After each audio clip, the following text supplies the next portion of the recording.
Good day everyone. My name is Russell Micaliao.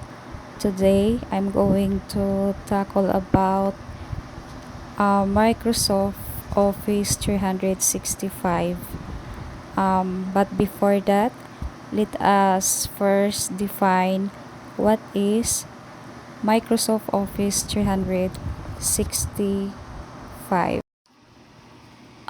Microsoft Office 365 defined as a cloud-based subscription service offering the latest AI-powered productivity apps, Word, Excel, PowerPoint, Outlook, Teams, and OneDrive.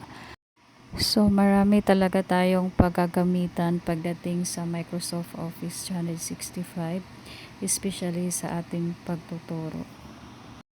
So I have here my account, and we have here some of our applications in Microsoft Office 365. As you can see, meron tayong Word, Microsoft Word. So yan, na gamit natin sa paggawa ng mga documents sa ating pagtuturo. And we also have Excel na gamit sa paggawa ng mga grado at iba pang mga documents na kailangang gamitan ng Excel. And we have here Microsoft Teams na ginagamit natin sa ating online class, lalo na pag hindi tayo nakaka-attend at malayo yung school na ating pinag-i-enrollan.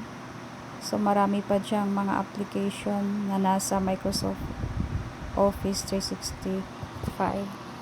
So explore ka lang. Marami kang pwedeng gawin sa Microsoft Office 365 dahil maraming feature ang apps na ito, lalong-lalo sa ating pagtuturo. So madali lamang po siyang gamitin, basta alam lang kung paano siya i-explore at marami ka nang matutunan. So yan lamang po ang aking kaalaman. Maraming salamat. God bless po sa ating lahat.